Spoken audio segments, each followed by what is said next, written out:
Hello, and today I'll be talking about the Easter Rising of 1916, which occurred between the Irish and the British during World War One.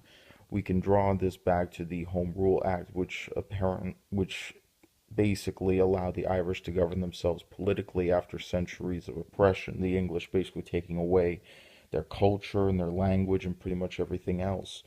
The Home Rule Act basically allowed the Irish to govern themselves politically, but as soon as it was enacted by the British, they immediately shelved it, claiming that they needed more time to focus on it after World War One had ended.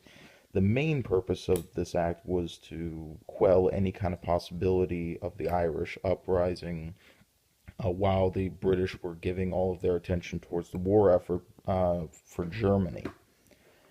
The actual uprising was organized by the Irish Republic Brotherhood and started in 1914 by a select few as they tried to gain more and more support by the Irish people. This eventually cultivated to the Easter Rising, which occurred in April 1916. The rebels took control of various spots throughout Dublin and focused on the post office, which served as their rebel command center. Although the main problem with this was the fact that they didn't succeed with taking some of the major spots, namely the ports and the castle of Dublin.